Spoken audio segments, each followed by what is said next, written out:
right now we'll have a discussion panel from the most successful studios in the industry who have been in industry for a very long time now, about more than 2 and 3 years, and who have been evolving with the market, getting many hits, getting closer to hits. So that's what we'll be discussing, how to evolve and adapt with the changing hyper casual market. So stay tuned. We have our moderator, Megha from Walla Interactive. We have Deepak from Street Lamp Games. We have Aayush from BooBoo Games, and we have Venki from Deven Studio.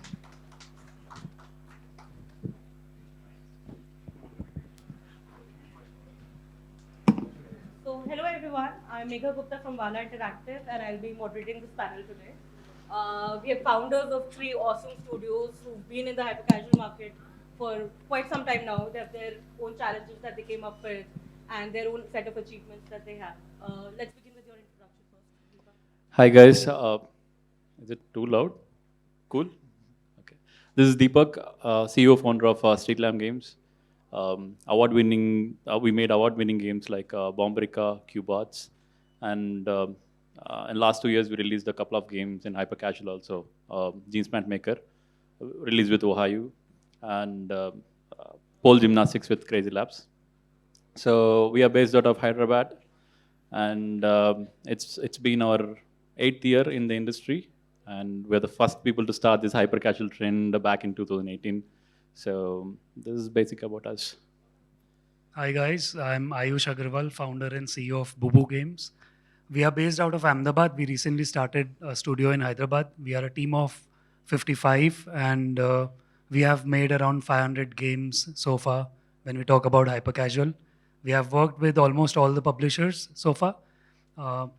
And yeah, that's about it. We haven't had our success, but we will soon get there. Hey, hi, this is Venki, co-founder Deven Studio.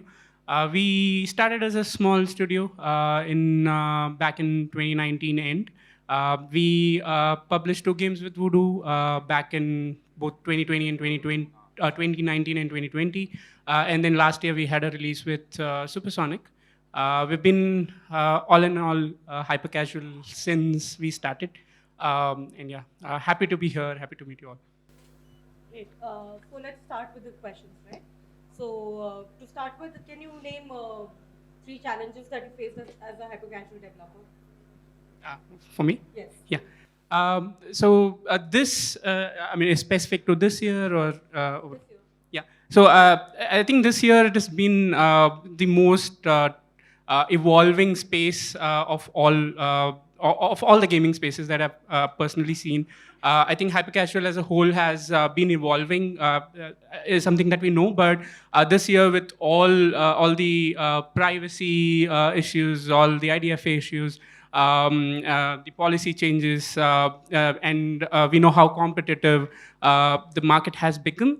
At the same time, the quality of production across the industry has also increased, right? And with that, the biggest challenge is for us, again, it just pins to the topic, which is how do we adapt and evolve with this, with the rising CPIs, which are not like a single-digit CPIs that you used to see a couple of years back.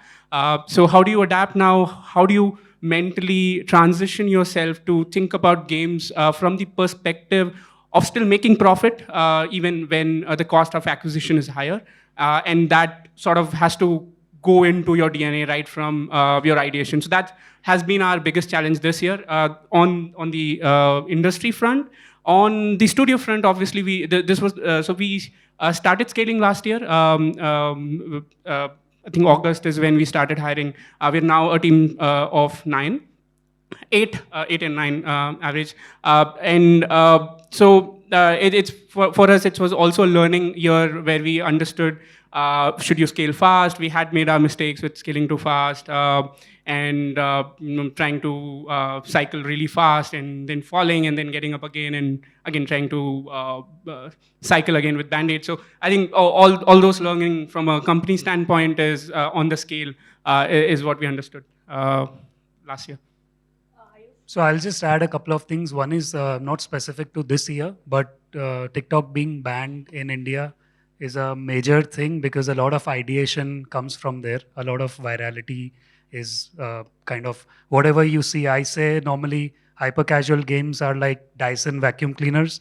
Whatever is trending, whatever is viral around the world, you see it in a game, whether it's a Swiss Canal incident or Squid Games on OTT. So, I mean, things are changing. Things are the content everywhere is so much. Even on OTT, every week we have so many new things. All those things will lead to new games, new ideas. So that's a challenge to keep up with it. I'll tell generalized challenges. In general, what we all face is the year started with runner, then we jumped into ASMR, now we jumped into idle games. You know, when we're ready to make something out of this genre, trend changed. The biggest challenge we are all facing, right? We need to adapt that, like, what is working out. Because of iOS 14 change in Google policies, now idle games are working out very nice. That's one thing. And rising metrics is a huge, huge challenge for all of us. And the major point I'm seeing with all of them is that they're taking the games for so dear that whether to hold this game, repolish this game or not, or move to new project or make a new game, that's the biggest challenge. Because we are live example, I'm holding a game, hyper casual game from past 10 months, and that's working out. We might go global very soon. And there are games which are awesome, but we end up killing it. So these are the major challenges we faced I this think year. everybody has to face that challenge to when to give up on a game or when to pursue a game further, right? Yes, yes. Yeah, so you all three of you have different team sizes, right? So a big team size or a small team size has its own additional challenges or no? I mean, let's say both has its own pros and cons. I have a live example today. I believe few of you would have attended Chaitanya's session, Lunchbox. So, and I'm also a head of Crazy Hubs Hyderabad. So it came from Crazy Hubs. That game came out from there. So Chaitanya was a solo developer, a single guy. He doesn't know where to get his art.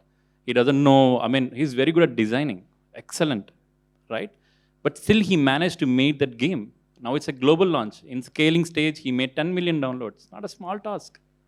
So for pros like us, so whoever knows Streetland Games, they'll think like they're art-rich company, man.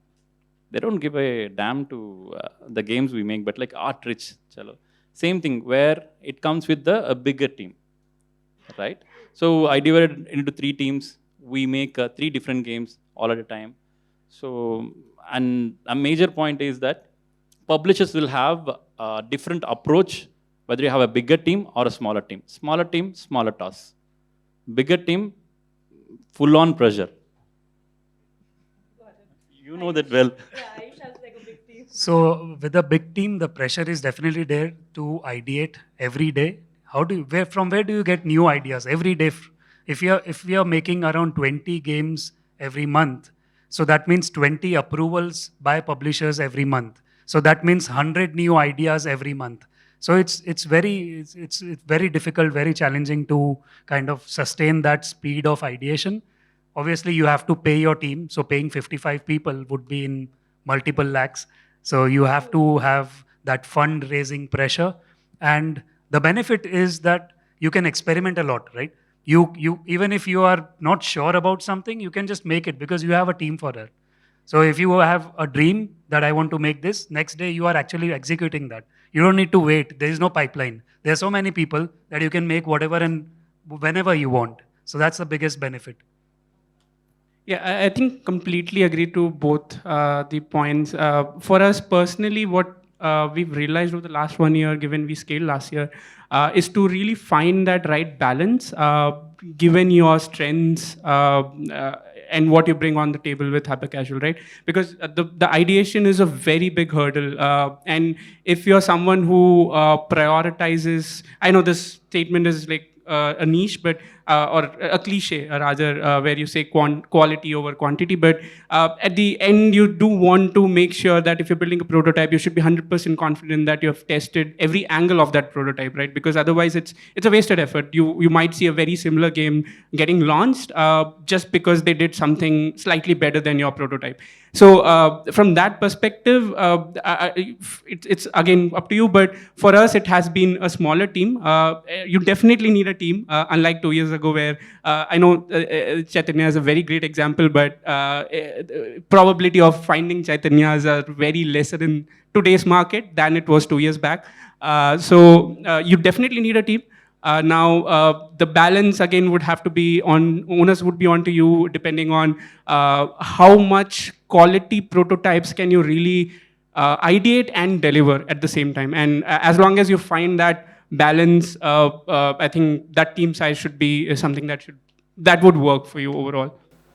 Great. So, what do you think are the big factors for the so-called headwinds in the market? Do you want to take? No. She has to explain what is headwinds to the people. Oh yeah, definitely. Still, it was a big question for me. Definitely. Yeah, so headwinds are actually the big changes that happened in the hyper-casual market last year, right? In this 1 year, like before that, it was like a less CPI and a simple, smaller games, right? In the last year, because of the policy changes and the CPI increase, the market has changed tremendously. So, what are those factors you think? You are told there? them. So, how did those impact you? Or you know such more factors and that is I mean, majorly this is iOS 14 and Google policy because it restricted publishers to put on their ads. What it has tremendously increased the CPI. We were aiming for 30 cents. We are not getting 30 cents, right? 70 cents, 80 cents. I have seen, we're putting, I mean, I know few people here who had seen $16, $21. It's like, I was like, are you buying chocolates or what, bro? That's what, like, then these are the major things which I looked in this year. I think there were a lot more rejections also.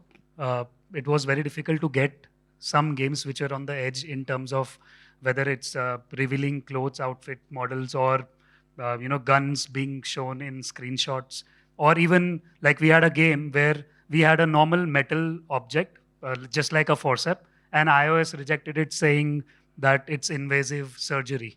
So it doesn't make sense. Yeah, there is a studio called Zenitha. They made a game on a baby game. Epic game. I loved it. iOS, Google both rejected it on the face. No babies. No need. So one of our game, Shadowmaker, has a martini glass. That's not a martini glass. It's shaped like a martini glass. That's it. It's in the screenshot. Rejected. What? God, man. I think quite similar experience, very similar to what you said, Deepak. We had a drunk and drive sort of a game which got rejected I think we banned by TikTok. And yeah, I mean, very similar. So keeping that aside, I think the CPI getting higher has been a bigger problem, and that has led to the highest amount of transition within ourselves as developers is what we realized. Where now, right from day zero, we have started putting a bit more thought into the games that we're making and really seeing does it have content to justify that CPI rise, because it's no longer 6 cents, no longer 10 cents. So what you make has to justify for the increased CPI, right? So that's one fundamental approach change that we had to go through in the last year because of all these headwinds. Great. So, do you think developers need to reskill or up their skills to match these times? I mean, definitely. I mean, both we have to do that, upskill and re-kill stuff. Sorry, I'm going back with one of our examples. We made a game called Camping Survival Game. By seeing that Crazy Labs is our publisher, they were like, wow, my God, like Oscar award winning game.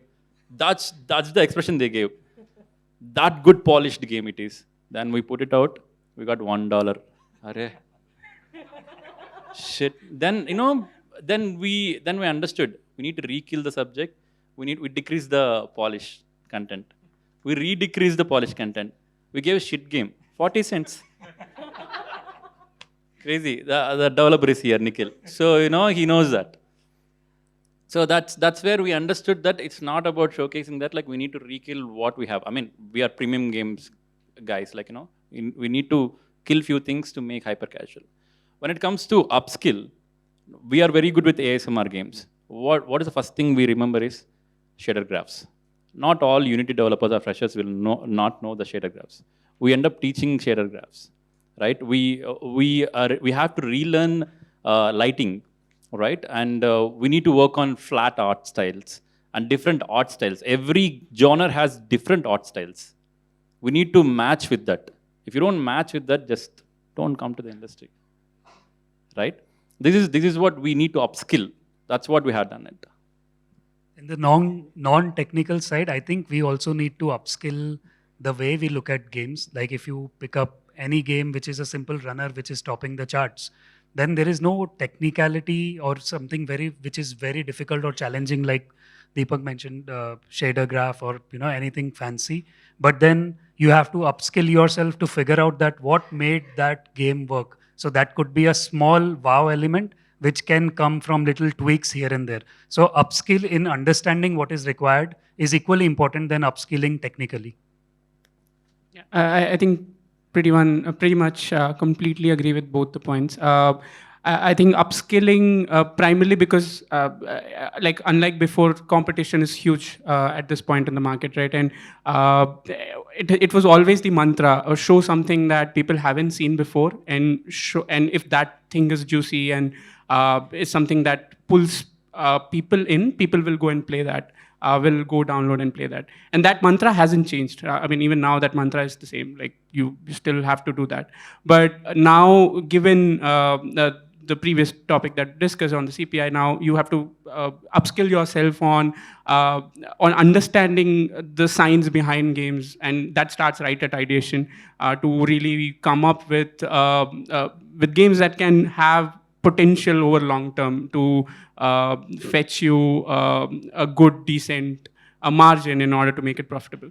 And the second part is, again, given the competition, given the quality of games, you have to upskill yourself on the technical side, shader graphs, showing something which is completely new, showing some special effects and all those things, which now it just becomes like a normal thing as compared to something which was earlier.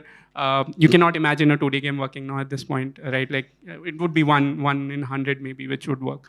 So yeah, I think upskill, both completely agree on both sides, technical and non-technical. It's ultra important at this point. And I think, earlier when we were making games, right? So they were simplistic games with simple mechanics and simple things going on, right? So you didn't have to think too much on optimization. Yeah. Right now, because the games are becoming deeper, right? With the CPI increase and everything, you have to think about games in a deeper sense that you have to show rewarded ads, and people want to come and see the rewarded ads. So you add more mechanics to it, more depth to it, and when you do that, in the end you're stuck with optimization. Now the games become too heavy for your phone, right? So I think that way is also you have to think about these days. Probably, how many of you approached any publisher? I just want to see. Anyone hyper casual? Very few. Okay. If you approached by any publisher, hey, I need $500, $1,000 PPP or whatever it is, they'll say one word. Bro, it's not like last year. Last year it is easy. So that was a common word used by all the publishers. So you need to upskill. No matter what, you need to optimize and upskill a lot. Yeah, coming to that contracts and all, considering that most publisher-developer contracts are from the headwinds era, so what do you think needs to change now in the contract space? You want me with to start? publishers? Any one of you can start. Venki, let's start Yeah, with you. I think definitely it has to. I think earlier it was not that important, primarily because the amount of investment that we put in was also not that substantial. But now, given all the topics that we spoke about with respect to quantity, it's really important that we acknowledge the fact it's no longer one person. I mean, you do have Chaitanyas, but you don't have a very high probability Chaitanyas possible all the time. So, which means it's no longer, it's a team's play, right? And with the team, you have investment, you have time investment, you have money investment that goes into production of a game. And for that quality, you need people who are really skilled at that moment. And with that, and also with the LTV that we spoke about being higher, the development time also increases. It's no longer like 1 week you just ship a game and then the same runner template and you're doing it. So the publisher, from a contractual standpoint, you need to acknowledge that with your publisher and also work as equal partners with them, where they understand you as a partner. They understand you as a partner. I mean, end of the day, both are looking at the same goal, which is to get the published game, right?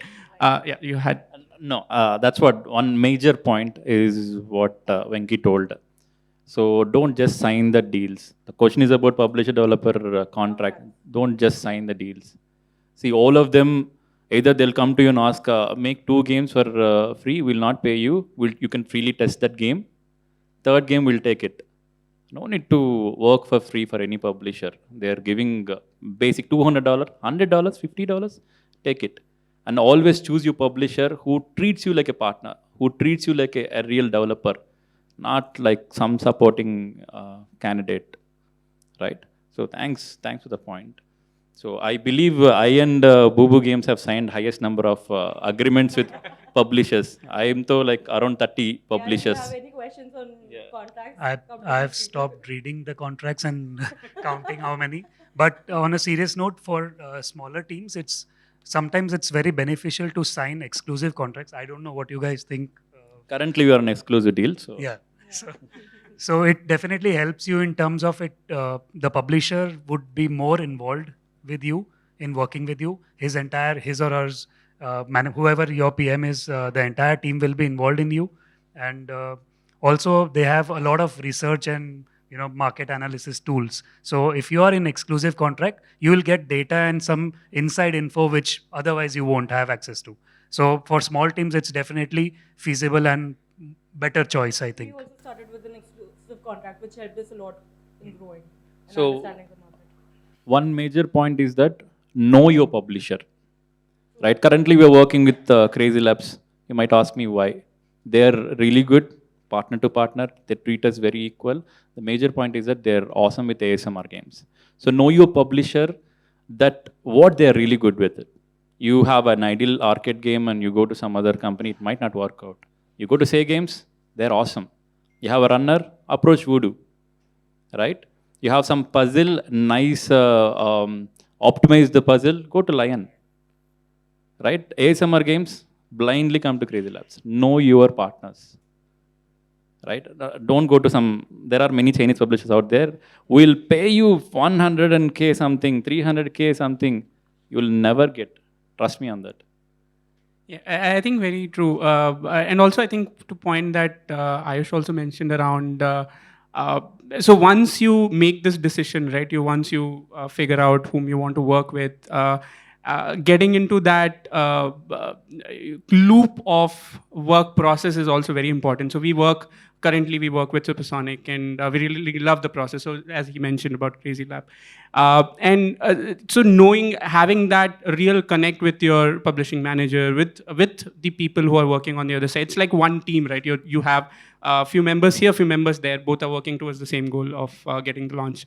And as long as you can create that family or a work family sort of an environment, it'll always feed you positively. And try to set up that rather than going for any other number game saying I would do this at the end, and you only talk to them once in a month for maybe payments and other stuff, but make them part of your ideation, make them part of your development process, keep them in the loop. And it's super important. They have tons of data, they have tons of knowledge, they see to so many things that's going around, and they just have a sea of knowledge that you can just utilize, and you never know what might trigger what in your journey.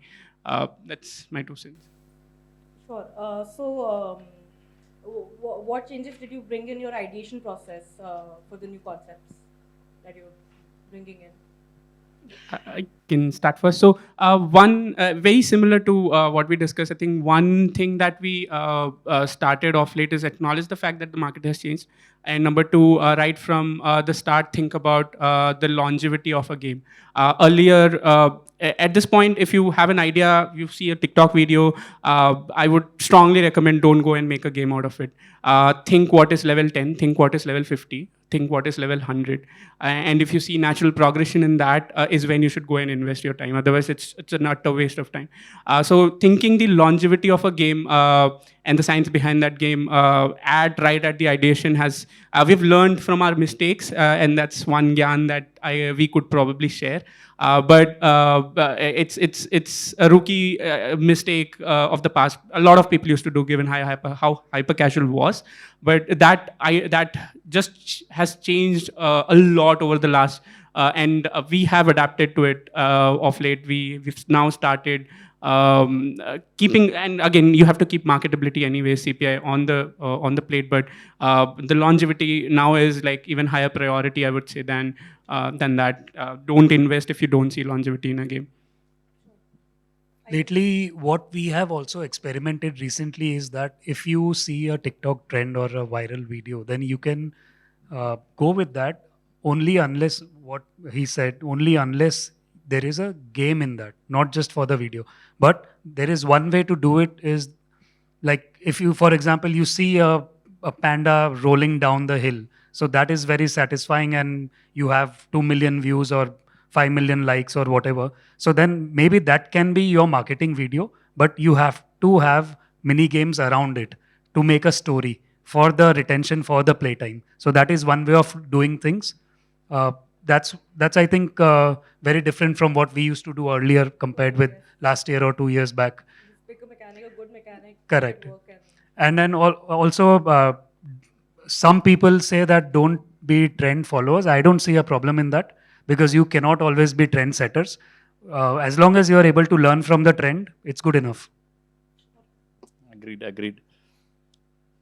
So it's a question on ideation, right? So technically in 2018, hyper casual started with where Goldman Sachs invested in Voodoo. That became a boom. But before that, there was a catch-up. People used to make games from catch-up, right? Then from there, hyper casual, ultra casual, hybrid casual, a lot of things came in. Then they asked you to watch YouTube videos, ASMR videos. Simulation came. Nowadays, they're asking you to watch TikTok trends. Now people are watching and they're making game. Now I'll sit with my team and we'll get 100 ideas. All 100 ideas will be there in the market already. It's very tough. market has become so saturated. So what I came through, I had two things which it's kind of idiotic, but I'm doing that right now. So I see what is upcoming movies. I mean, not like Squid Games, making a clone of Squid Games, but like I'll see that. So one of a game called Monster Makeup. So we started when Transylvania movie came. So in the Transylvania, it's a transfer mania, right? The third parties. So humans will become monsters will become humans. So I just took that concept. So what if we put a makeup to a monster, make him into human? The idea came. So like that I have tried watching movies, take the concept, but not the exact stuff. And second thing which I'm doing is 65%, 67% people who are playing hyper casual in US are women. And most of our companies have male. And we are thinking that the games will work out no matter what. Right? That's what I'll involve my wife, my mom, some sisters, or people around. I'll ask my team, ask their sisters, get some ideas. We'll get some crappy ideas. Crappy ideas only will work. That's a fact. Right? So this is how the ideation is happening in the hyper casual right now. And the last point is, don't think that like go out of the trend. You'll never get CPAs. The first benchmark is CPA. So stick to the trends, follow that, make new ideations. Yeah, so like Deepak said, you can have ideation through many processes, TikTok. Like our thing is we play a lot of games. So my studio, we play a game, we like a mechanic, we think, okay, what we can do further with that mechanic. Like our game that is currently we're testing with Crazy Labs is called Astro Miner. That is based on Astroneer and Planet Crafter, if you've seen those games. So they have this vacuuming mechanics that they vacuum the area or the metals or the minerals. So that mechanic we used and developed a whole different game out of it. So you can pick up ideas from anywhere you want, right? Just that you have to plan ahead, think how you will execute it well. Anyways, moving on. What are your top 3 learnings this year?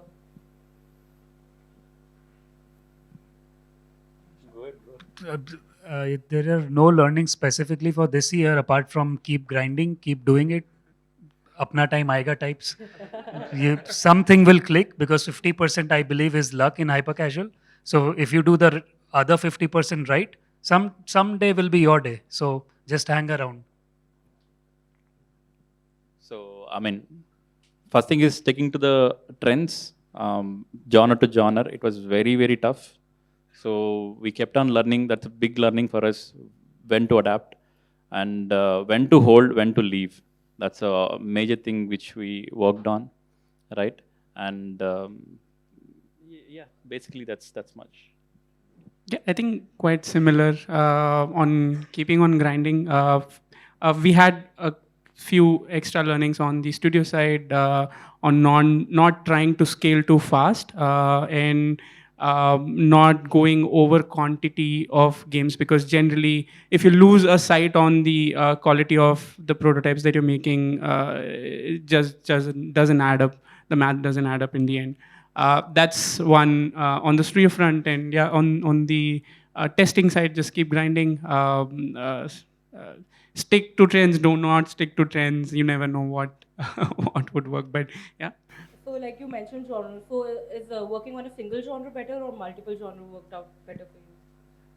So we have actually seen different genres sort of feeding us more data than focusing on. So we're not. We do not want to restrict ourselves to only certain type of games. And what we have also realized is when we work on different genres, generally the data from the other genre feeds something back. It could be playtime. Why did playtime work in a particular game? Why did the D1? Why did the D1 one work in this game? Because and that feeds into something else, into another game, and it helps you mix and match. So we've been at least trying out different genres and not restricting ourselves. Same, having a big team, that's one of the benefits, that we can try many things. Like there are few developers who really make awesome simulation or narrative games, while there are others who are very good at runners and puzzle games. So we almost cover everything. So we have a similar answer, but like as per our agreement, we need to make 4 to 5 games in a month.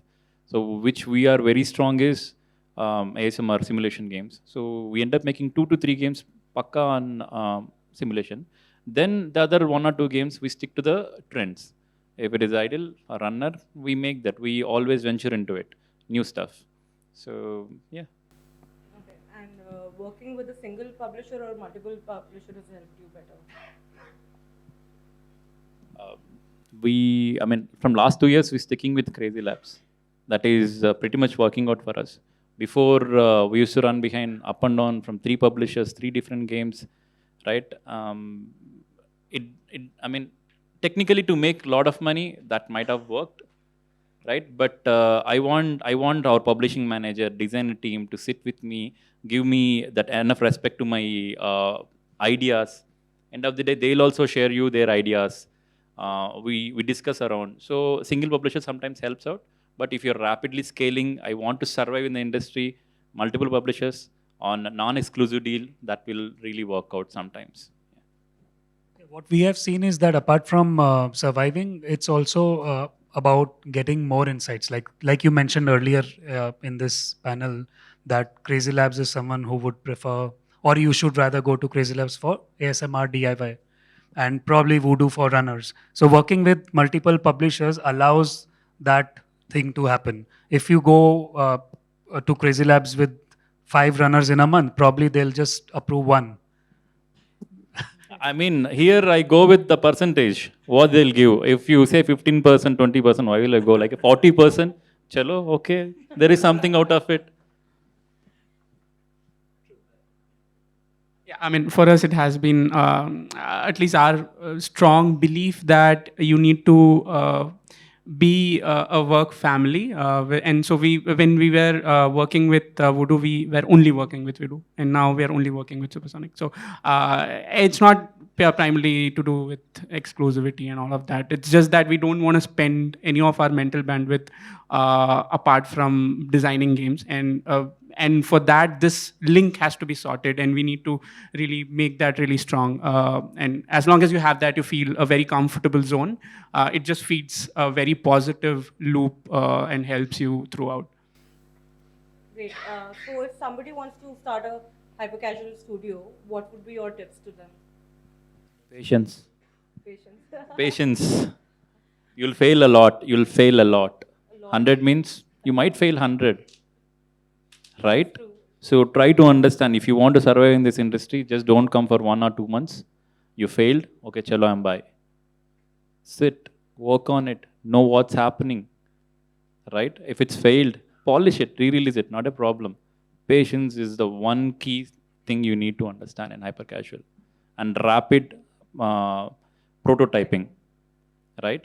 I mean, don't make a simulation game in 1 week. It'll never come out good. Take 2-3 weeks. Runner never take 3 weeks. Make it in 1 week. Know your strengths. Know your team strengths. Don't ask like let's say he is a runner guy, like I give him simulation, bro, you have to make it. He can't. Know your strengths. These are 3 points I want to tell to people. Yeah, I think if we have to say, I think patience is one big word. Apart from patience, I think I would also strongly suggest have a team, have someone with clear role. At least you need a team, or you need a person who does market analysis, who figures out what is happening in market, and at the same time you also need someone on art who's good at art. It's not like before. So do have a small team. It doesn't have to be like 10 people and all, but at least 2-3 people. Don't you could try alone. It could be a longer approach, but if you could pair up, have a team, just work with someone. I think that's one advice I could personally give. And just last thing to add on to it, that focus on the concept, because if the concept is right, like he mentioned earlier, a $1 CPI on a very, very polished test, and better CPI on a worse polish in terms of polish. So if the concept is good, publishers will help you to make it look good. They probably won't be able to help you to make the concept better. So just focus on concept, the core gameplay of any game that you test with anyone, once you have your studio established. Okay, great. So can you guys sum up your journey in hyper casual in one sentence? It's epic. Crazy. Yeah, I think happy. Happy. I like Great. it. So guys, I think we can move on to the question answer round, right? Thanks for bearing us. Yeah, man.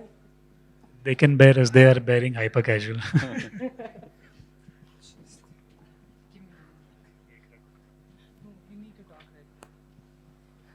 Guys, if you have any questions, if you can just raise your hand, I'll pass the mic around.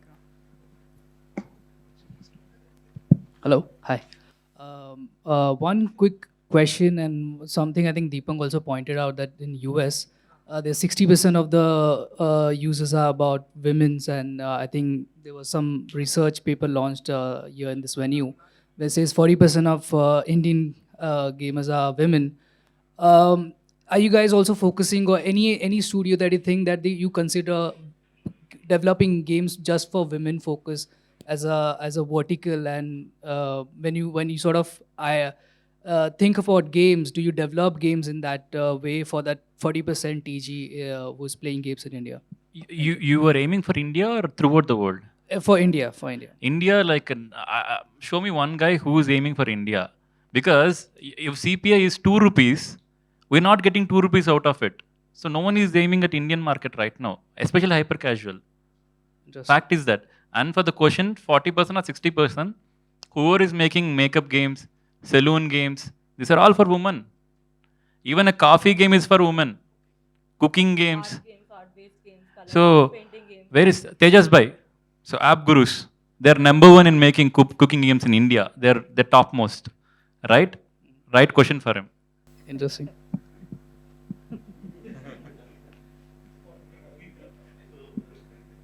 Anybody else? Any more questions? Can you pass the mic?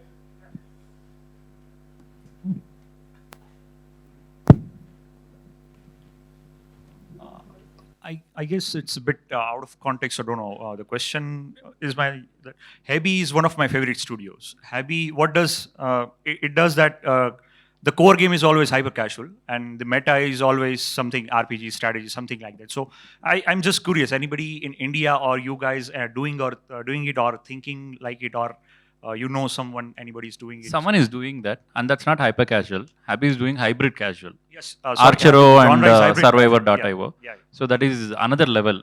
That's a unique concept they came up with. Right. They stuck to it. And Survivor.io is proper clone of Archero and their company only. You see the meta, just copy paste. 1 week, new meta came. Right? And there are many Bangalore studios. There are 2 other studios I don't know. They're making exact copy of Archero in a shooting style. It'll go vertical. Right? It's kind of a platformer style. There are making, but no one had that luck or money. Yeah, right. Anything else? Anyone? Okay, then we can wrap this session up. Thank you so much, everyone.